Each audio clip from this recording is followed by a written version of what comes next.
In a world where things almost make sense, and most everything is interesting and mildly unique, it's a place that feels somewhat familiar and has the suspicious comfort of a loving semi-omnipresence. You are on the outskirts of Loutopia. Sit back and relax, or tense up and march around. Please welcome your host of Loutopia, Lou Angelwolf. Ladies and gentlemen, all right, welcome back for the second segment of Loutopia. I'm Lou Angelwolf, and in the studio with me, my producer, my buddy, my fellow stand-up comedian, and all-around good dude, Chris Gorgeous. Good evening, morning, afternoon, all of them. Yes, whenever you should listen to the show. We are recording here at the Double Special Studios in sparkling Clearwater, Florida, on the West Coast. Been raining every day here, man. It's we're in the middle of July, and 2015. The Loutopia show is a little, brainchild of mine. Something I've been trying to put together for a lot of years, and Chris and I had a talk a couple months ago, and just decided to pull the trigger, man. And it really, really feels good, and I appreciate your encouragement to get this show going. I love you. I have no choice. The show's being broadcast on irnbroadcast.com. My buddy Mike Peter, who was an earlier producer and a board op over at WWBA when Kevin Rogers and I had the Inside Joke Show. And we did the Inside Joke Show back in 2002, 2003. And now Mike has his own podcast station, irnbroadcast.com, Internet Radio Network, broadcast.com. There's lots of great shows on that network. Lots of great shows. Your show, the Double Special Show. Yeah, right before ours, there's a, I wish I knew the name of it, they play all comedy parody songs. It's awesome. Oh, really? Yeah, it's great. Oh, okay. Yeah, he's got all kinds of stuff on there. Paranormal radio and sports radio. Paranormal, Waking Up Late with Dougie Alameda. Yep, every morning from 10 to 12, Monday through Thursday. Yeah, man. And Touche El Douche is on there now. Yep. My buddy Trevor Thompson down in Sarasota. And putting lots of stuff together. There's we're growing this thing, man. And it's the pacifists riot, baby. That's the core of all this. So we can all just quietly start loving each other a little bit more. I think the world could use a little more of that, don't you think? I do, man. And with the bumpers that you have that you get made with that, who did that bumper? That sweet caramel silky voice in the intro. Well, those are Don Capone. That if that doesn't say love when we came back in, I don't know. Then you are made out of stone. Well, anyway, today's topic of the Loutopia show is we're talking about food and eating, and I am on a quest to achieve a healthier body weight. I'm kind of a big guy, and I'm in that kind of fat status. It's like I'm 6'3". But like if you were describing me to the police, yeah, he's 6'3" and he had long silver hair, and he was kind of fat. Kind of fat? Do people actually say kind of fat? I think they do. And I'd rather I think I would just like to be. He was large. He was just regularly large, and leave out the fat part. To me, that would mean like tall more than fat, though. Like I always say, thick. I say thick. Like Bull Osee is thick, right? And people, you don't even have to know Bull Osee and know that he's thick. So here's my test to know if somebody has reached that point where they're kind of fat. Okay. Can they run easily? Yes. Can you run easily? Then I'm not talking like jog. I'm talking just for like 10 or 15 feet at a pretty good clip. Not you know what I mean? Yeah. If you can't do that without falling over, then you need to lose a few pounds. Well, yeah. That's true. No, seriously, when you see people just a little chunky, they have trouble running fast. Oh, I know, or at all. But you know what? And this is how you can tell that you've kind of grown up as a human being. A couple of weeks ago, I was out by the Pinellas Trail. For those of you listening on other parts of the world, we live in a beautiful area here in Clearwater, Florida, Pinellas County. And I saw a really big guy jogging on the trail. He was a huge guy. He was probably 400 pounds. And his stuff was just swinging every which way, you know. And back in the old days, I might have busted his chops. I go, dude, you know, what'd you bust through an electric fence? You know, what do you moo? Was there good grass on the other side of the trail? Last time I saw somebody like you, he came through a wall and offered me a fruit drink. What are you, Kool-Aid stunt double? That's funny. And but you can tell that you've grown up, because I now looked at that guy and said, "Oh, good for you, dude. I'm really glad you're making a change. You're really moving forward."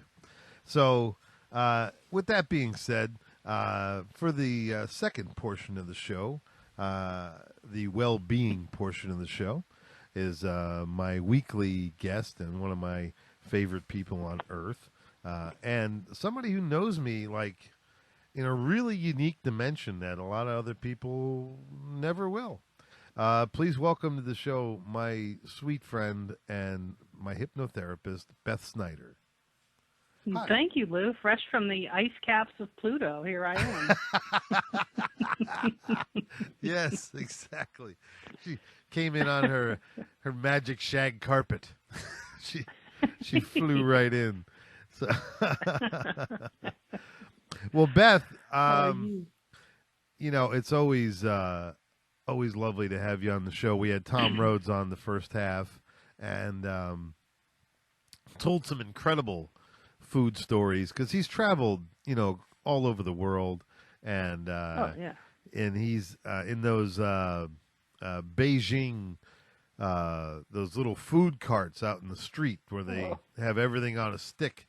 He ate a scorpion. He ate a flame broiled scorpion, and at some really bizarre dinner, he had a drink of cobra blood and vodka. Wow. Yeah, and he could have gotten the shot of cobra blood with the beating cobra heart still in it. Oh, but he declined that one. He declined that one. That was the cobra blood was okay, but the organ inside, that was over the line for him. Yeah. What the heck did that cobra do to him? Right. Well, he must have really, really pissed Tom off. Drink his blood. I will drink your blood. Yes. But what it was some really crazy place in Vietnam that they served like every kind of meat, any kind of rodents and buffalo and lion and bear, and because where they live, if it's slow enough to get caught, it's something to eat. And I personally, in the last couple of years especially, have really, really drawn away from eating red meat way away, and pork very far away. And the only thing left is I still have some turkey, I still have some chicken, and any kind of fish or seafood is fine with me. I get the part where, you shouldn't eat anything that had a face. I mean, I get that, and it's okay, and I'm totally good with that type of sympathy for your fellow creatures. And in fact, some of our more evolved gurus and stuff, they won't counsel you if you are a meat eater. They say you haven't evolved enough. You still eat other animals, you beast. No wonder you have problems. You're inviting the souls of other animals into your body. Yes. Well, I was born in Pennsylvania, and quit bragging. I grew up around all that deer hunting and coon hunting and possum hunting and a lot of hunting going on. But we would come home from school and the deers would be hanging in people's garages. It's a big way that people eat. So yeah, I've never really taken umbrage with taking food from Mother Nature in that capacity. right. What my personal conviction is really more environmental than anything. The suffering of the animals in the way that the slaughterhouses and the mass production of meat that they do in this country, and the fact that they're killing rainforest, and the amount of water that has to be used to process beef and bacon and chicken, and the pollutants that's putting into the planet, the methane alone, that's what I have an issue with. So if I knew the farmer down the street and he had a few cows and I lived in a village and I needed, I would never take umbrage with that. So, right. But for me, the mass producing of it, because that 99-cent hamburger on the corner there at your local drive-through does not cost 99 cents. In fact, it costs gallons and gallons of water. Right. So that's what I take umbrage with, and it comes full circle back to corporate greed. Exactly. This damn corporate greed. I tell Corporate you. greed. Well, and Tom and I were talking about that too. Is he had Steve Wozniak on his show of Apple computer, Apple computer fame, and it was Wozniak's take that we're all going to eventually be pets for robots. That's how this all is going to shake down. The artificial intelligence is going to take over, and Perry Farrell said in 1992, we'll make great pets. And so, all that. I mean, you can worry about the future, fret about the future, I suppose, and it certainly makes for interesting conversation from time to time. But something that you and I are both involved in simultaneously is we're both trying to improve our physicalities so we can endure a little longer and carry this message a little longer, a little further, and maybe add a broader base to the pacifist riot. And we're both dieting and exercising and watching our weight and our health. And Absolutely. I saw your post last week. You were down another 12 pounds. Yes. So, it's interesting. So the weight loss journey, and I know you've struggled with weight your life too, but so much of it is also about awakening, right? Yes. Because yes. Being overweight, eating all this food, and really you can't swing a stick without someone in this, especially in this country. And I think most folks listening to this are probably in the U.S. And, it's a sad problem to have that we have so much food and it's so readily available that when you're not peaceful, right? Let's just say that. If you're dealing with a lot of frustrations or angers or sadness or I think the term of the day is drama. So if there's a lot of drama going on in your life, food is a really easy place to find comfort. Yes. And, Sure. Yeah, and it's not like food is so much to so many, right? So it's not just food, it's not just what sustains you, but it's how you show and receive love. It's sex to some people. Yeah. It's absolutely. It's tied up in relationships. Who are we if we're not the fat couple? I can't get skinny if you're still fat, right? So there's lots going on as far as people being able to get a handle on it. But at the end of the day, you have to really be ready for that change and be aligned in saying, you know what, I really respect my body too much to continue to do this to it. Because here we have this amazing gift of this human body, which is wild, right? When you even think about it, it's like a universe in itself. It is. Absolutely. So to be able to start to care for that and love yourself, because it's a block to love. It you're is. Not caring for yourself. It is, and I think a lot of it is socioeconomic. A lot of guys can't afford a 40-foot Sea Ray or a Corvette or a hunting cabin out in the Carolinas or something. But they can't afford a big steak with a big potato and a big dessert and many cocktails and all that. It's kind of almost like a poor man's celebration, Yep. and Absolutely. and it's always all that stuff is, oh, you did good, I'll buy you a steak. Oh, salesman of the month goes out for steaks, and second place eats beans. I was a salesman for several companies, and they had steak and bean competitions, and the winning team got to eat steaks and fully dressed out, and then the losing team sat across from them eating a bowl of beans. And Manager of the year there. Beth, Chris Gorgeous is in the studio with us. He's got a little something. Hello, Beth. I just had a question since you're talking about food and eating healthy, and then the availability of bad food. The availability of bad food. This discussion has gone on that the food that is available, readily available, is cheap for consumers, and so people that don't have a lot of money can't afford to eat organic, or like at Whole Foods and stuff like that. So there's the discussion that whole paycheck. Right. Well, there's a discussion that eating healthy, eating these the healthier vegetable stuff is way more expensive than getting a cheeseburger. Cheeseburgers are, you can get a cheeseburger for 79 cents. So for a lot of people, not only is the food attractive, especially after you get involved in eating it, you kind of get addicted to it, as we saw in Super Size Me. I don't know if you ever saw that movie, but it was great. Amazing. Oh, sure, Amazing how it was an addiction. But then there's the economic addiction. I mean, how do people combat that? How can they eat healthier but not have to buy, expensive organic foods? Well, and it's interesting that you would say that, Chris, because I almost have an answer for you. Oh, I like half answers. They're my favorite.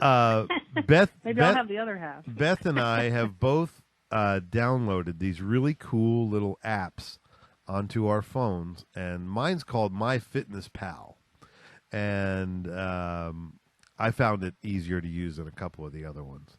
And what it does, it allows you to put in everything that you eat all day long and really stop and say, okay, I'm going to have a turkey sandwich on rye bread with a slice of Swiss cheese and 2 tablespoons of mayonnaise.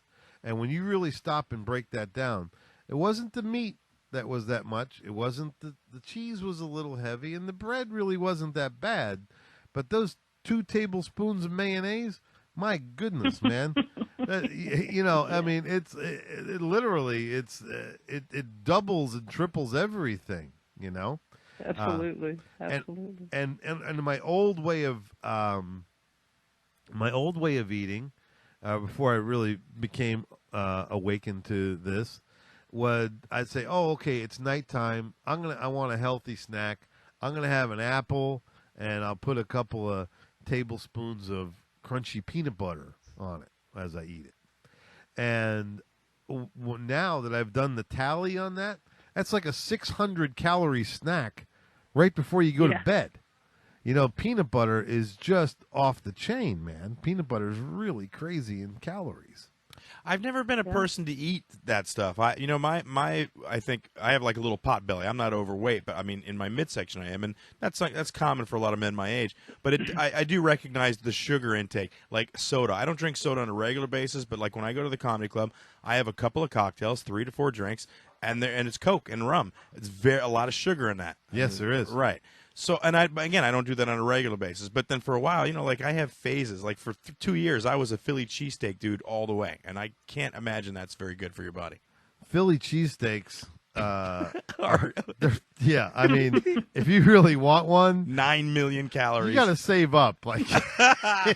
Yeah, big time. You gotta drive. You have to stop your car about a mile from the Philly cheesesteak place. Sprint to the place. And run there, eat your chili cheese, and then carry a midget back to your car with you to even get half of the calories off. But I mean, I'm talking about like organic foods, the gluten-free stuff. Everybody's freaked out about gluten, and I still haven't heard a great explanation as how it affects your body when it's not in there. But you know what I'm saying? There is a discussion nationally about poor people not being able to afford to eat healthy. What say you? Absolutely. Yeah, I mean, I'll just jump in really quick. Please do. So tracking what you're eating, definitely, I think that's a great point. It really brings up awareness. But, this excuse that, well, I just can't afford it, how hard are you really looking? Because the truth is that there's farmers markets all around. So even if you're not going to whole paycheck, which, listen, that's the elitist way to shop for this stuff, right? Okay. But the truth is that it's out there. You can get a box of vegetables delivered to your home in almost any major city area, even probably fairly rural area, from local farmers or from a local organics. And it's like maybe $20 a week or $30 a week. When you add up what you're really spending on this stuff, you're going to quickly find that by the time you buy, the McDonald's and the drive-through and then the heartburn medication afterwards and all the prescriptions that you need because of it, if you get really real about it, they're finding a way to spend money on it. But there are alternatives, even if you can't do organic and you have to do conventional, but you can still be eating vegetables. So, vegetables are readily available. We see them rotting, sadly, all the time. But these farmers markets, these local ways to shop, you can do it. It doesn't have to be an either or thing. If you're just starting out and just thinking, I'm just tired of feeling like crap, and I know that it's connected to the food that I'm eating, just start slow. Take one meal, but just start making that shift in that direction. Yeah, and you're exactly right, Beth. And I know in your hypnotherapy practice, you help people. One of the main things that people come to you for is weight loss or weight control, and it is when you have the mental approach to it, that you're doing this from a learned point of view. You say, this is the way an intelligent person should probably eat. If they're trying to maintain this body as a machine, okay? Like, I take really good care of my vehicles. I change my oil regularly. I make sure the brake fluids are always good. I don't do dumb things to my cars or my trucks. So, and in that same way, I look back on my body and things that I've eaten in the past, giant barbecue sandwiches with, double dip, deep fried French fries and, and giant pieces of pie for dinner or for dessert. And I thought, wow, I really, if this was my pickup truck, I'd be really mad at myself, and be backfiring. Yeah, it'd be Oh, yeah, there's a lot of backfiring, too, with those calories. And what's interesting, too, is in other parts of the world, there's nutritional information on everything, of course. But they call calorie energy. The word they use is called energy. Yeah. And but Americans, we use the word calories. And I do have to say, in this whole thing, one of the things that all diets tell you is you don't have to count calories, because they've got some other great avenue that they're taking you down for dietary needs. But the reality of it is, damn it, you got to count your calories. You better. Yeah, you got to know what you're putting in. It's not magic, it's math. Really, at the end of the day, it's really math. It's a 3,500 calorie deficit. So you either have to get that, if you want to eat your chili steak or Philadelphia cheesesteak, then mow it down. But no, if you do that every day, you're going to be well over your caloric limit. So have it, but know that you have to have a 3,500 calorie deficit somehow, during that week to lose a pound. That's what a pound is. So it's really just math at the end of the day. So yeah, I agree. You have to track your calories. The average American underestimates how much they eat by 800 calories a day.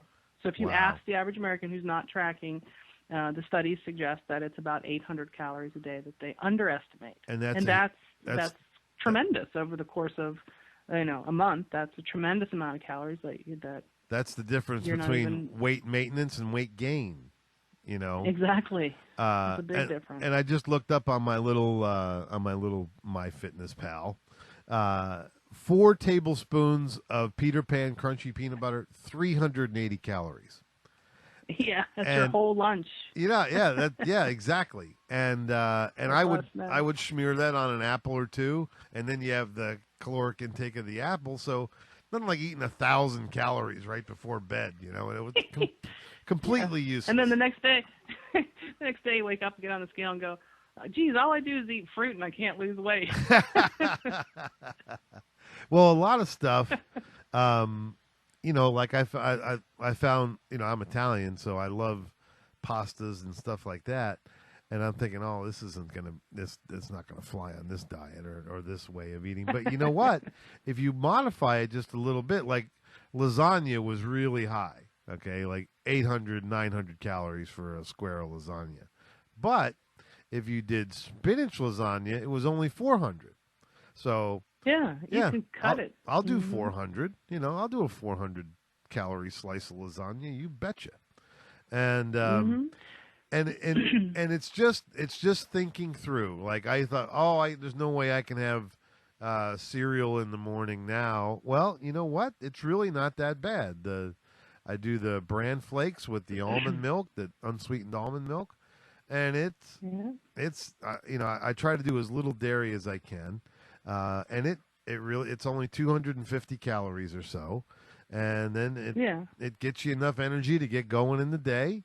And you know, and the other thing you got to watch too is the serving sizes that they tell you, like on the side of the packaging, are ridiculously small. You know, I mean, it's like that's not the amount that you eat. This, you know, like an ounce of breakfast cereal is a little tiny puddle of cereal. I mean, there's not a whole lot to it. So you got to add it up. I eat like bird seed. I eat it like 2 ounces at least, sometimes 3. You know, but when you get honest, and you start going, okay, this is the way I'm doing this. A, you feel better. B, you're more conscious of everything that you're doing. And C, and like last week's show, I sleep better, man.